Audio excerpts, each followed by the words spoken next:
Hi, Sandy. Welcome to podcast number 3. We've had quite a few comments just of late, so I just wondered if you'd like to comment on a few of those. Well, I know, we've both talked about things that we've either seen online or that we've received privately. And it's just good to know that, people are thinking that this might be quite a good idea. I think people are quite surprised that, or not surprised, but heartened by the fact that we're talking about things a little bit more openly than maybe people have in the past, and trying to tackle some of the issues which we think are both pertinent and needs fixing or sorting out as soon as we can. So there's been quite a few comments just saying, yeah, keep it up and, keep addressing things. People have been saying that they've been, thank you for the insight into how things have certainly been chosen by the music panel and they feel a bit better informed now, which is always good. There was one in particular I wouldn't mind commenting on. Someone wrote, they were on about the percussion, and how and we know that's an issue for a lot of lower section bands, is the number of percussionists and things like that. So the question was, in terms of percussion, it it would have been better for the third section pieces to be the other way around. So shipbuilders for the areas and Coroneus for the nationals. So, yeah, legitimate question. And the reason for the way that they were picked, so Coroneus for the areas and shipbuilders for the nationals, was basically shipbuilders is a harder piece to play. I was just going to say that. Yeah, I think it's a lot it harder. is. And I think Bob, Charles, and I have talked about. Bob brought this to the table a little while ago. Says actually, what we've really got to think about is not 5 sections, championship, first, second, third, fourth, but 10 sections. So we've got Yeah, areas stuff and final stuff. So the final stuff should be a step up from the area stuff. So that was why shipbuilders. It wasn't just based on the there was more percussion in Coroneus than there was in shipbuilders. Yes, I get that. It's to do with the difficulty of the pieces overall, and yeah. shipbuilders is a harder piece. It's that simple, you know. I concur with that. It's a very different musical language and much harder to play. Yeah, So it's the right pick for me. yeah, I think so. Um, But the heartening thing is that I would continue to ask people if they have any comments that they want to make about what we've been saying, good or bad, or if they have any ideas maybe for future topics and discussions, then we'd be quite happy to hear them, and then we can try and plan ahead, for future podcasts, and can discuss things that people Absolutely. are finding pertinent. But that really brings us on to our main topic for this podcast. Is Yeah, it's the European in Palanga, isn't it? Yeah, in Palanga. Lithuania. Yeah, in the first weekend in May.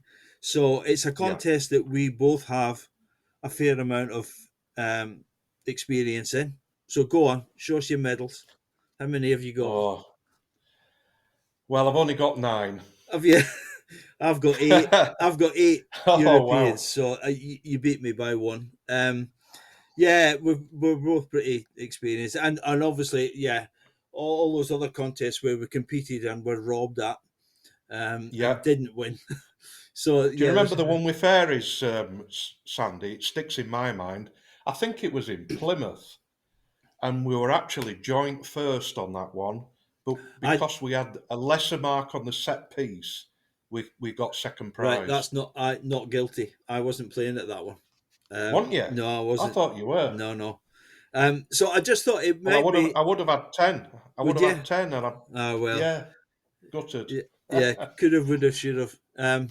Yeah, Never mind. Anyway, I thought we'd maybe just start with a quick overview as to um, how this contest started and when. So it basically started at the back end of the 1970s, and Sandy, just a quick question. yeah, Was this born out of the old World Championship? not as far as I know. That was early No, 70s. The was first it? one I Right. think, and I might be wrong, the first one I think was 78. Dyke won the first couple, 78 and Yeah. 79. And it was started to encourage bands in mainland Europe to develop and grow. So at the start of the thing, let's call a spade a spade, the foreign bands were developing. They were never Yeah. at the standard of the sort of Black Dyke of the 70s and early 80s, you know. But in order to encourage those bands to develop, they were allowed to play, or the contest was allowed to have, up to 35 players. And I think that was to make sure that these bands who had maybe been operating, um, the contest was in its infancy in Yeah. Norway and Switzerland and things like that. So they were allowed to play more players as an encouragement to develop more players. And Yeah. I think this is so. It's something that I think will raise its head a bit later on, where they were basically extra players, as you know, right from the start in brass bands, going back donkey's years. I mean, going back to the inauguration of brass bands Yeah. in the 1850s, there was a real sort of mismatch of instruments, cornopians and serpents, keyed bugles, ophicleides. Then Adolf Sax brought his saxhorns in at the Great British Exhibition. All of a sudden, we had this range of instruments which was a bit more uniform. That was brought in, and then there was a bit of to and fro for a long time. By about 1878, the instrumentation of the bands had settled down into this sort of 24, 25 players, which we still Right. have to this day for what we would term normal contests. Um, So a British band, for instance, is just 25 brass players yeah, plus percussion. yeah, that's it. And Right. obviously, the percussion has developed greatly in the last 30 years. And it's not unusual now to have test pieces with 5 or even 6 percussionists. So, Yeah. yeah, there's a quote here from a book written by Arthur Taylor, who was the guy who masterminded the Granada Band of the Year contest. He was a TV producer and journalist. The book's called Labour and Love, An Oral History of the Brass Band Movement. And I'll quote you something from here, which I think is quite pertinent. It's a great Bra- book, this. it is good. It's interviews as well with a Yeah. lot of people.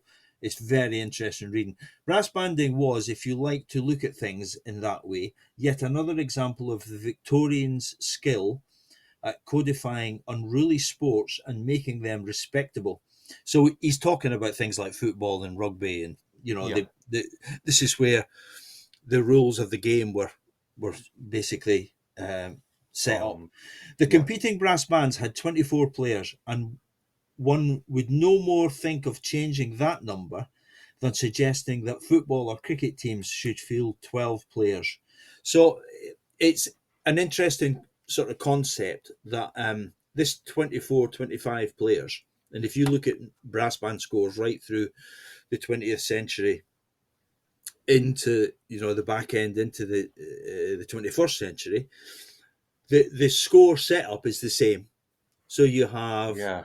one soprano cornet, four solo cornets, one rep, 2 seconds, 2/3, one flugel, three tenor horns, two baritones, two euphoniums, two tenor trombones, a bass trombone, two E flat basses, two B flat basses. So that's your Yeah. 25 players. Um, Yeah. and it's a good sort of comparison to make. I mean, rugby's my thing. I am a huge rugby fan, and it it's a this idea of 35 players can make a hell of a difference. Well, I And was I've going to say, often, I mean, if this rule was brought in originally to help the developing nations, yeah, I understand that. I get that. But mm, some of these bands now have developed further than us. yeah, Not yeah. saying that we're the standard bearers, but you know, that some of these bands are fantastic, but it's not a level playing field, is it? If you're having Well, all these extra players. it, it changes so many things, which we can get onto a little bit later. Let's just have a look through the 80s as what was happening. And that was when I think my first contest at the European was 1980. I was still playing with Whitburn Band at the time, and at that time it was still at the Albert Hall. So you had the Albert Hall National Finals contest on the Saturday in October. Yeah. So you played whatever it was for that. And then on the Sunday, it was the European. Yeah. So you played two test species for the European, Yeah. and you only had one draw. Oh wow. So you went on stage, say draw number 4 or whatever it was. You would play the set test piece. Hmm. You would stand up and take the applause at the end of it. You would blow your water out, sit back down, and play your own choice. So you were on stage for sort of half an hour ish, you know. Okay. Um, but you had at that weekend, you had 3 test pieces to prepare, you know, and Wow. that happened. I think the first time they split the draw, I might be wrong, but it was certainly maybe about 83 when it went abroad Yeah. um, to Holland. That Was was the that in Kirkrade? it was in Kirkrade, yeah. Yeah. Um, a couple of other notable events in the 80s was in 85 I played with Dyke, and we did it was in Denmark, Copenhagen, I think. Yeah. And we did I think by then it was separate draws, I'm pretty sure. Yeah. Still on the same day. And we played Volcano as our own choice. Right. Great piece. And oh, brilliant piece, but it has a very quiet ending. It does. And I remember at the end of it, Major Parks, you know, you have it's a trombone unison note, I think, and then a Zip, side drum. dum, So it dum, goes a dum. yeah, That's it. dum, yeah, dum, ch, Dum. dum, ch. That's it. Yeah. At the end, so we played that. Total silence at the end of it. Absolutely total silence in the hall Yeah. because they didn't really know it. Yeah. The major turned round to the audience and he started with his hands outstretched towards the trombone side, facing the audience, and he basically clapped all the way round to get encourage the audience to clap. But it was dead half-hearted, and we thought, bugger it, we've You've blown lost it. it. You know, Yeah. we did win the contest, and I Yeah. think that's the last time any band has ever had the bottle to do a quiet ending. I might be wrong. I think you'll find that there's very, very few and far between these days that Well, would in risk my playing. time in the contest, Sandy, I don't remember one. I think that was probably the last time anybody even attempted it. You know, the only test piece I can think of a quiet ending recent or in recent years was Devil in the Deep Blue Sea. You know, I Yeah. don't know. I might be wrong with that again, but Yeah. yeah, that's a fantastic piece, but nobody would risk doing that. Yeah. Then so that was 1985. 1986 Game was the changer. year. Yeah, it was a bit of a game changer. Go on, say why. Well, I actually played with this band. I played with Desford. Okay. And there were a lot of discussions. We'd come second at the Nationals, so we qualified. And Dyke had won the Nationals in '85 on that memorable performance of Cloudcatcher. Yeah. So we were qualified to represent England, and Dyke were champions. And Howard Snell wanted to go head to head with Dyke on Hmm. contest music, Yeah. but the players badgered Howard to do Daphnis and Chloe because he'd just recently completed it all. And so we put it to the vote, and all the band members went for Daphnis, and so that's what we played. Yeah. That well, the set test piece that day I think was Year of the Dragon, Philip Correct. Sparke, Yeah. and strangely, I mean, Desford ended up winning that contest. I remember listening to Daphnis in the hall that day, Yeah. and strangely, in the results of the contest, Dyke won that one. So Dyke won on contest music in their own They choice. They did. beat Desford playing Daphnis. You were drawn number Uh, one, and we were number two. were we Yeah. right? So you must Okay. have hot footed it in. But in the set test piece, Desford won, which I think was enough to win the title. I Yeah. remember listening to Daphnis though, and and being absolutely gobsmacked by the arrangement. Yeah, Being a bit of an arranger and stuff. And Howard at that time was on he fire was. with the entertainment contest stuff. And when I heard that,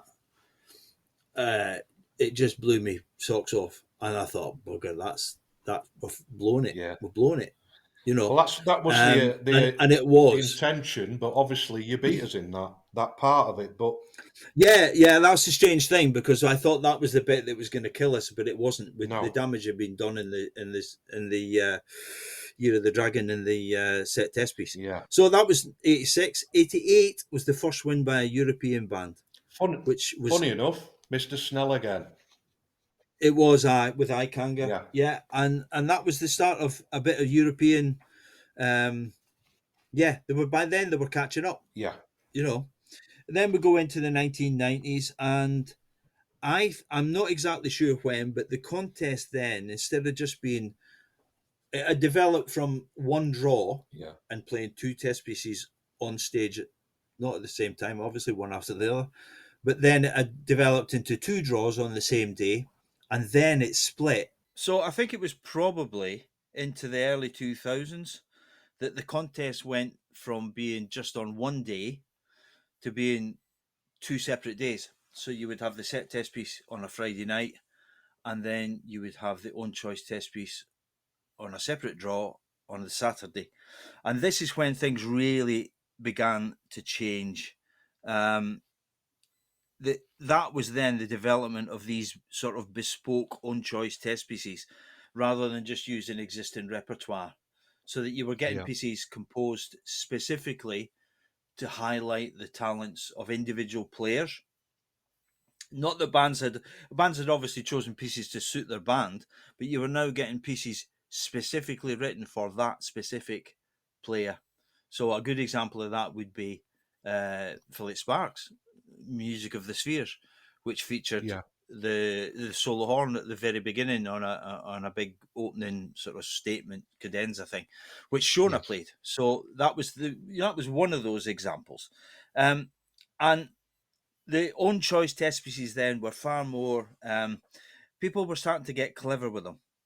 So you got the advent, and we both know this happened, or this still happens.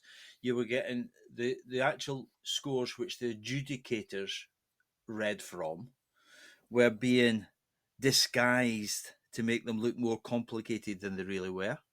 They were placed in So a different order, some of them. there were all sorts of things going on. So there was things like the band would have a set of parts that was written in let's say 2/4 time. So yeah, 2/4 and 3/8 and 5/8 and 7/8 and all that sort of thing. Then on Sibelius and programs like that, you can basically highlight the whole section and half the note values. So instead of being in 2/4, it's in 4/8. Yeah. So instead of Yeah.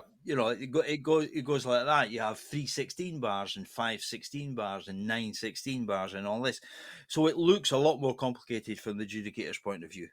And bands were deliberately disguising these scores to make them look more difficult. They were rebarring things, yeah, to make the scores Right. that the judges had look more difficult than they were, so that it just bamboozled the judges a bit, in the hope that they were going to sort of pull the wool over their eyes a bit. The other thing they were doing was they would put parts on, as an example, a part that was played in the actual performance by the front row would be written on the back row as if they were Oh, I'm with playing it. you. Yep. Yep. You know what I mean? We know these Yeah. things went The on. You impression. talked to I've seen the scores of, you've played in bands that have done this.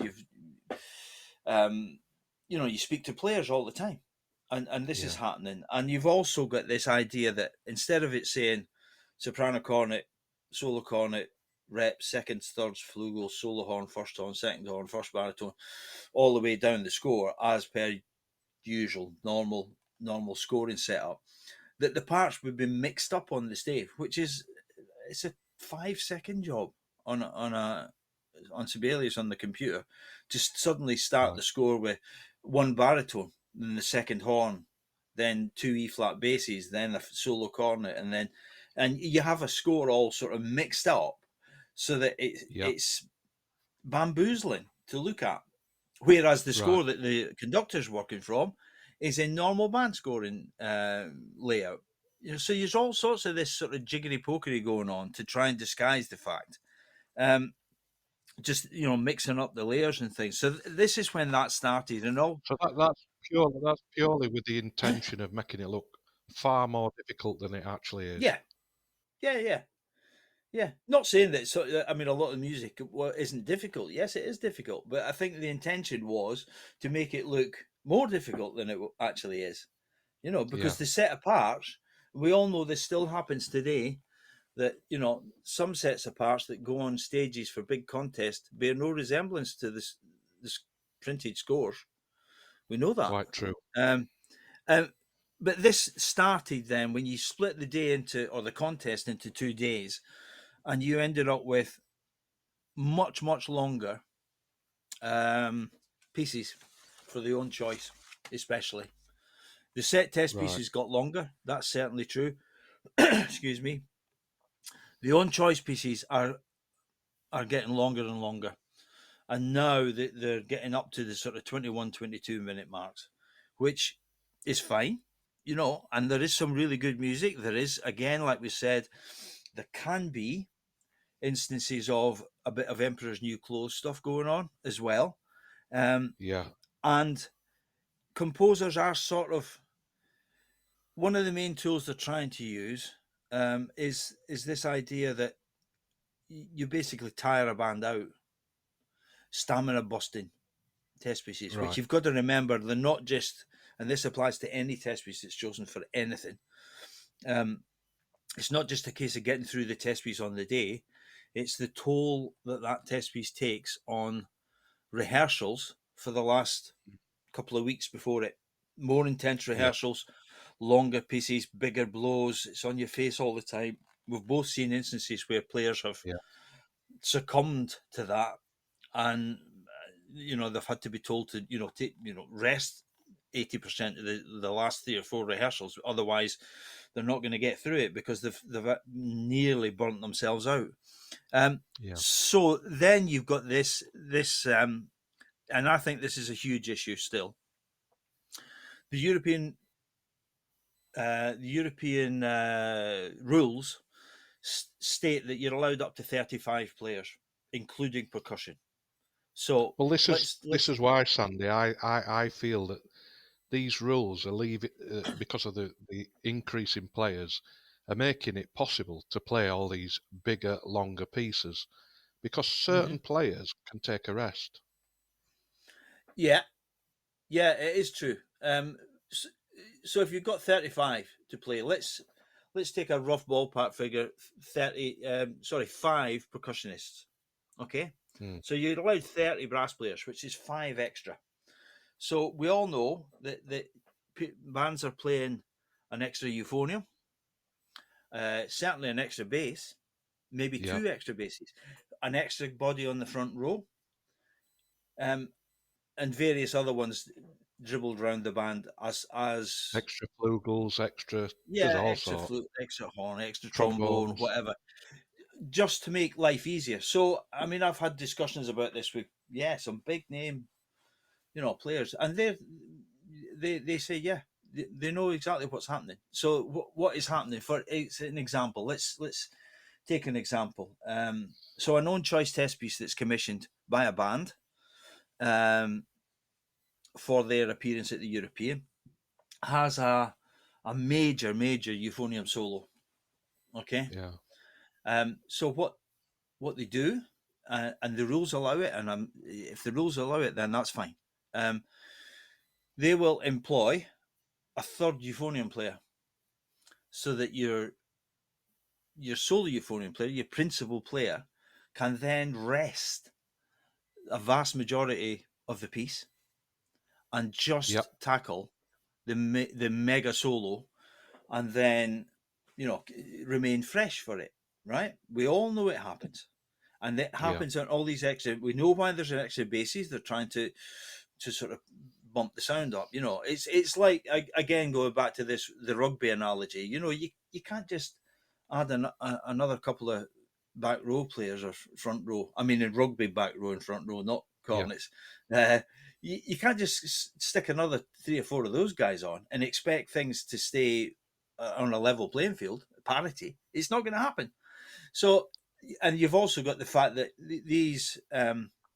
these players can then just concentrate on the solo and not much else, and then they can play mega stuff for 32 bars.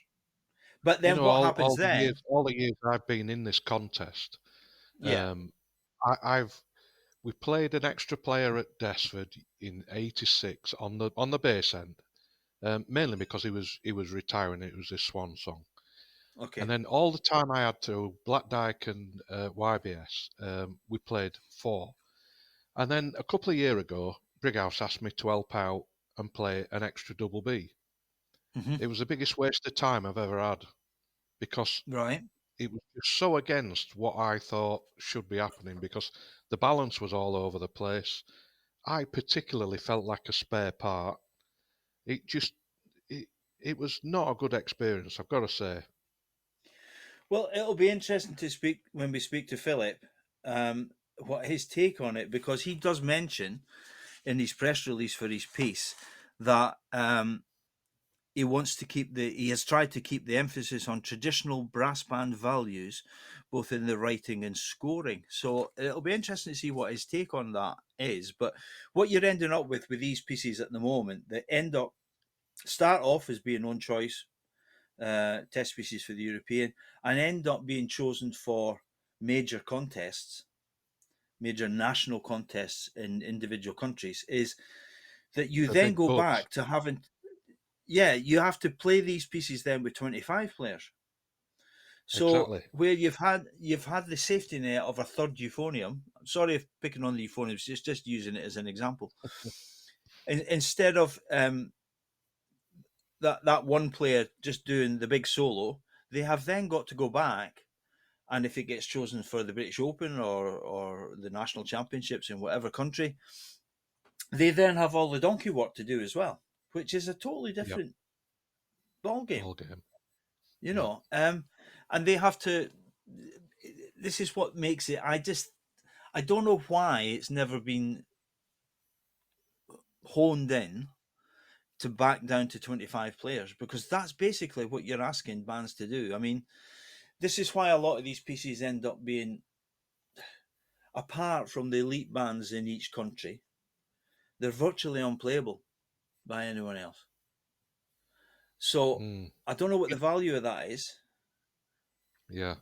You know, um, Another thing to think of, Sandy, is in let's say Switzerland and Norway. Correct me mm, if I'm wrong, but I think there's only about 10 bands in their top sections. yeah, there are. I checked that before we did this. At their contest, they follow the format of the European. Hmm. So, one, they're getting to use a lot better quality pieces because of the time lengths, Yeah, and they're using it as a run out, ready like match practice for the European. yeah, yeah. They are. So they're in better nick than our bands because they're getting more practice at it. But they Yeah, only have, yeah, 10, maybe a dozen at the most. Um, so as an example, say it's 10 bands in Norway in the top section, 10 bands in Switzerland, which are two of the big hitter countries yeah, in Europe for quality bands. We've got 20 bands at the Albert Hall. Now, nobody in their wildest dreams can tell me that those 20 bands are on a parity with the 10 bands in Norway. completely agree Some with of that. them, some of them might be, but we're making it difficult for the British bands, and by that I would include English bands, Welsh bands, Scottish bands as well, um, Mm. to compete properly at the European. We keep complaining all the time that there's a lack of players everywhere. Um, and people try and keep comparing Norway with here, and they are two totally different animals. I get that, and I do understand that. But then, it'll be interesting to see what the British bands try and do with player numbers going to the European this weekend coming. I bet they do try and bolster it. I'm hearing that that's the case, Sandy. I don't blame them in a way I know I because don't. they've got to compete.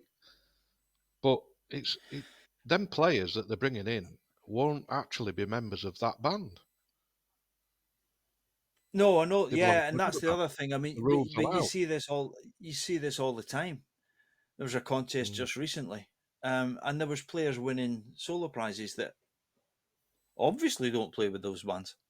They're not Oh, members of those I know bands. which one you mean. Yeah, But and if that's the way it's going to be, then yeah, okay. Then all the arguments about times have changed, blah blah blah. That's fine. Let's not pretend that it actually means anything significant if a band wins a contest when it's got, I mean, I think that one was way slightly over the. I think you were allowed to have about 15 deps. I mean, that's half a band. It's okay. It's fine if you want to do that and you have fun. That's fine. Let's not pretend it's real. See, contesting it is a sport, isn't it? it is. It is. And these are the things, and I just don't think that this idea that these bands really need 35 players in the European to sort of make an impression is doing banding any good and doing the repertoire any good, because these pieces become virtually unplayable without these extra players because of the way they're written. And I'm not blaming Yeah. composers either. They're writing pieces to exploit what they've got in front of them. They must be given a remit. Of course, yeah, yeah. I'm sure they do. So I think I would love to hear why it's still allowable to have 35 players. And it means that in general, you've got 5 percussion, you're down to 30, you're playing 30 brass players, extra 5, which is Yeah. a big difference. You can have 2 or 3 soloists with basically bumpers, like they do in orchestras. Um, and you can have a couple of extra basses or something to try and, if your bass section's a bit weak, then, stick a couple of extra basses on and try and, blow your way into the prizes sort of thing. I just don't know why it's because the pieces are scored. They're scored differently. They're making different demands. It'll be interesting when we speak to Philip to see what his take on that is, and then see if what he said there about traditional values and scoring has any bearing on what we've just talked about there. Yeah. Well, Sandy, we've actually got Philip just joining us now, so it's our great pleasure to welcome to Smith and Grezzy the one and only Philip Sparke.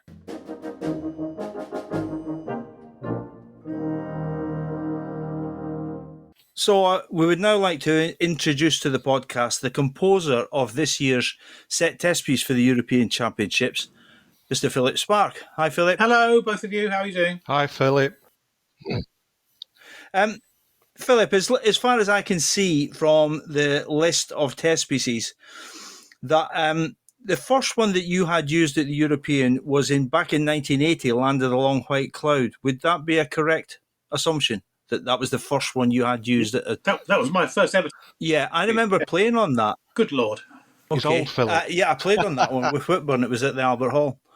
And we talked. Yeah, I mean, Simon and I talked earlier about those days where the weekend of the European was the same weekend as the national championship. So you had the nationals on the Saturday and the European on the Sunday. So that would have been the first appearance there. Then you had Year of the Dragon, the famous Year of the Dragon in 1986, which you played on, Simon. I did, with yes. Desford. I played with when we got with Black Dyke, and we got second. You won it. Yeah. And then in '91, I played on a London Overture, So did I with you. Did you play that one as well, I Simon? did, yeah. Okay, and we won on that occasion. And then in 2000, there was Tallis Variations I played on as that one as well. And I mean, in between those, Philip, I mean, you had a lot of own choice works which were used quite successfully as well. I played on a Harmony Music which won in 1990. We chose that as an own choice with Black Dave King up in Scotland. And then you played on Music of the Spheres, Simon, as well. Yes, I did. I played on Harmony Music as well. So Philip's been quite a fruitful composer for me. I've just got to mention, Philip, also, my first encounter with your music was with the Scottish Youth Band way back in the late 1970s. Geoffrey Brand was the conductor, and we played a little piece called Concert Prelude. Was that your very first piece for brass band? Yeah, that was my very first piece. Yes. Yeah. So that was my introduction. I was at a tribute concert last weekend before last with the National Youth Brass Band, Great Britain, where they paid a bit of a tribute to Geoffrey Brand, and that piece, Concert Prelude. I know we're going off piece a bit. Was a piece he asked me to write. I was a student at the Royal College, and he put a notice up on the board saying, anyone want to write a brass band piece? So I went to see him, and he said, write me a short piece, and that was Concert Prelude, my first brass band piece. Goodness so me. I have Geoffrey to thank for that. I still think I have somewhere a cassette recording. I think we recorded it on, it might have been a bandstand or something. Way back with the youth band. But there we go. So that, yeah, I mean, let's just scoot ahead a little bit and then talk about this year's test piece. Well, it wasn't actually this year's, was it? It was originally composed for the year that got cancelled because of the pandemic. That's exactly right, yeah. So it's 4 years old already. Yeah. So can you just talk us through the sort of the remit behind it and the way you've gone about it and things? Certainly, it's a 3 movement work in the normal fast, slow, fast format, plays without a break.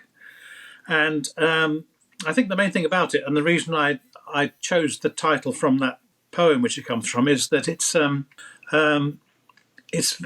is very much a traditional piece in that it's quite harmonically, you could say old-fashioned, but I would use the word harmonically convincing, which is the only way I can write music is to write it within a key frame, so to speak. So traditionally it's using harmony and melody rather than the more avant-garde techniques that most of the most recent European test pieces have been.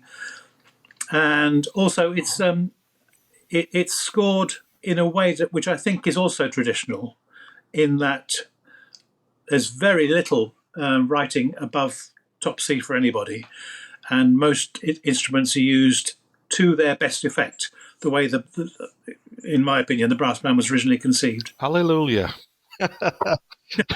With that in mind, there seems to me to be 2 types of composers of brass band test pieces. On the one hand, those who write to make the most of the characteristics of the individual instruments and allow players and conductors to make music, and on the other hand, those who seem to resort to, almost deliberately, trying to trip up players in sometimes quite meaningless ways. I think I was a bit guilty of that when I was younger. I think in Harmony Music and London Overture there are cadenzas which in those days were sort of accepted, had to be in a test piece, I think. And the older I've got and the hopefully wiser I've got, I haven't done that. And the last piece I wrote for Corey, the Ravelling Unravelling, Philip and I were very, very keen that the first thing that must come is the music and not the contesting part of the piece. And that was a part of Philip's philosophy as well. And I've done that to an nth degree in this piece too.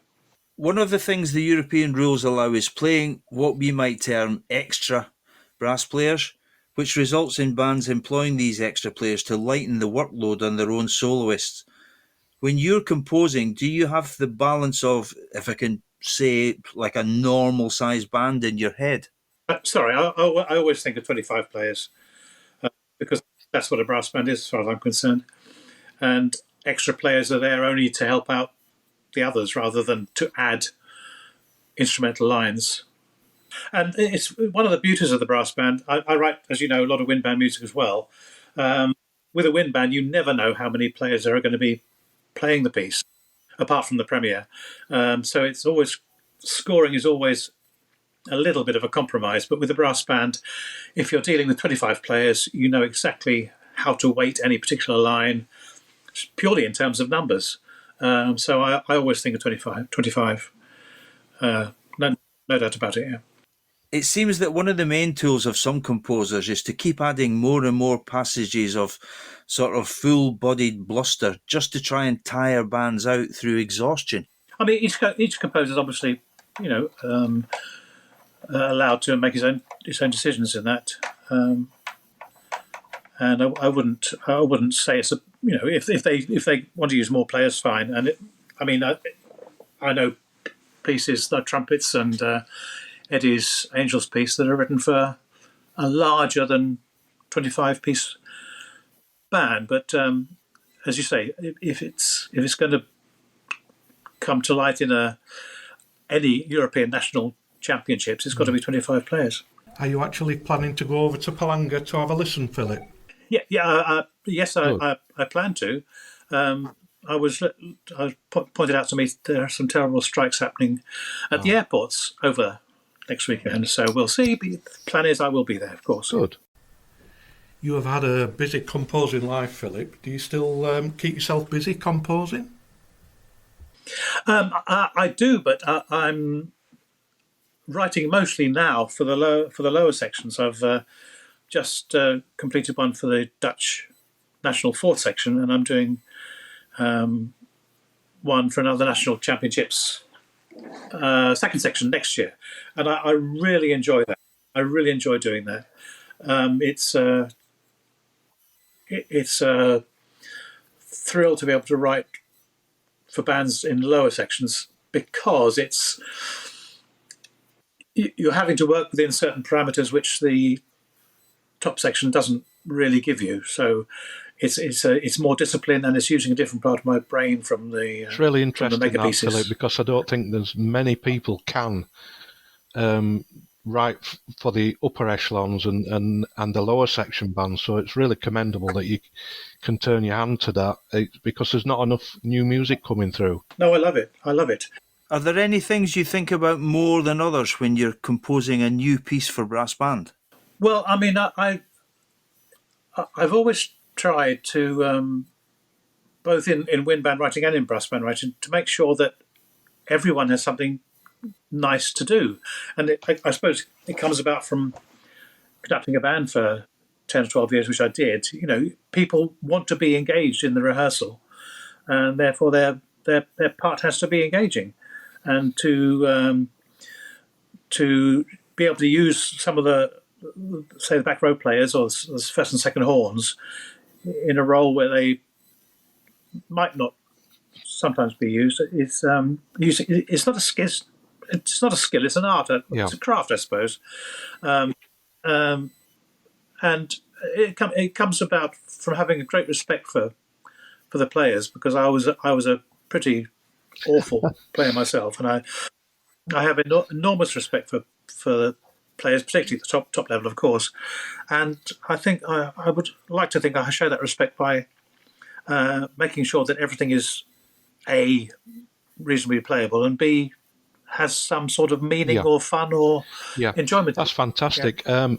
Philip, we'd like to just wish you 12 fantastic performances for this coming European Championships. I'm pretty sure they're all in safe hands and they're going to get a fantastic piece. So I wish you well with that. Well, thank you very much.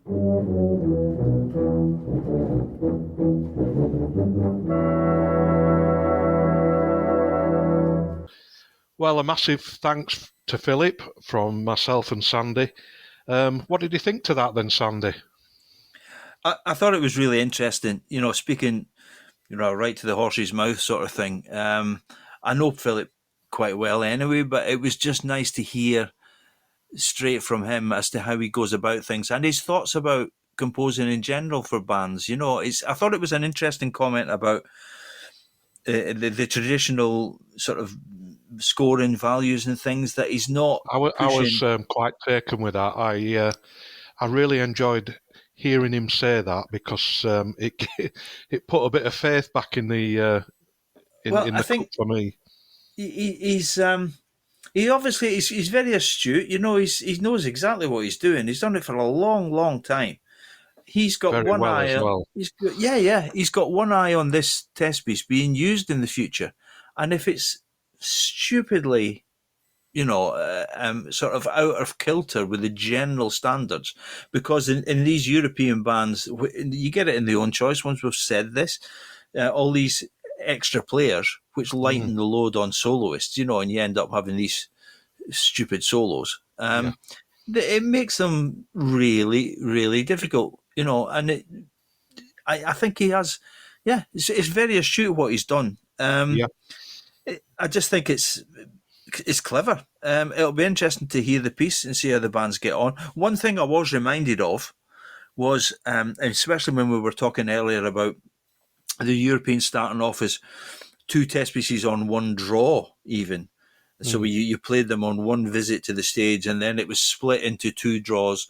Now it's been split into 2 days. The pieces are becoming longer and longer. Do you remember that English Nationals contest that was in Preston, in the I do. Guildhall in Yeah, Preston? yeah, It was always a bit of a pointless exercise, I thought. They could have just used the Open of the Nationals as they do to pick a band for the European. One thing I remember doing when I was at Black Dyke for that second stint was, and I think I might, yeah, I'm pretty sure in saying that Dyke were one of the bands that pushed for this. It started life as a one test piece contest, it did. and then it became two test pieces. That was Mm, a clever move on the bands that suggested that, because let's call a spade a spade. Two test pieces, getting ready, two test pieces in the 1 week or the 2 weeks before the contest is a lot harder. So what you're doing with that then is that you're sort of knocking out your 70% of your field straight away, because they can't do that. There was only the very best bands could do it. So they were the and ones. it's quite alien, isn't it, to bands in It is England, here. especially. It is here, Um, and it still is. But those bands then, the bands that could really cope with that were only you only had two or three bands that could even cope with preparing two test pieces mm. of that I, stature I properly. I remember Sandy. I played with a band, and I think the test piece was that Elgar Variations by Martin Ellaby, Mm-hmm. and we did Concerto Grosso.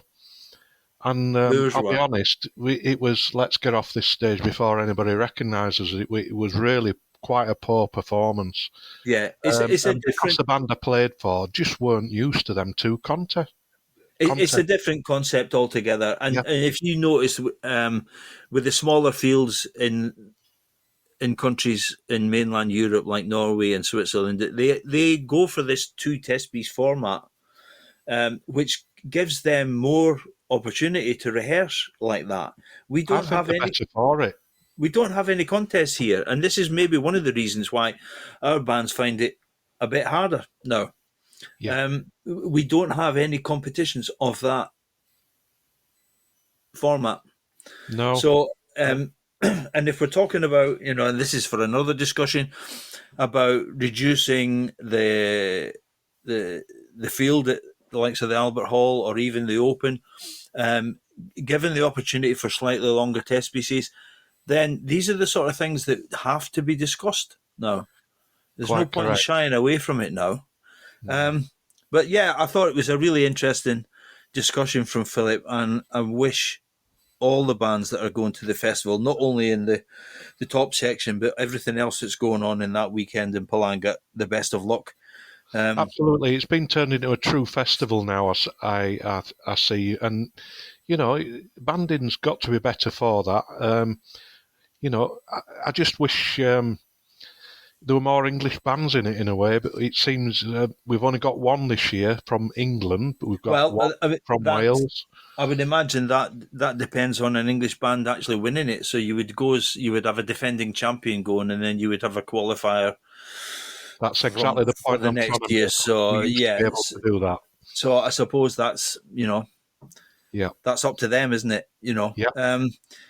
So yeah, that's a pretty good discussion, I think, on the European. Yeah. I would just like to Enjoyed it. remind people, if they want to stick some comments up on our Facebook site, please do so. If you want to message either on there or privately to us about any ideas for future topics and discussions, then yeah, I mean, we've got plenty in the pipeline of some We really have. interesting stuff, but it would be interesting to see what people would consider would be worthwhile for us to chew the fat over. But there we Absolutely, go. Sandy. Well, sadly, we've come to the end of this podcast. So if you've enjoyed it, please tell your friends. And thank you for joining us once again on Smith and Grezzy.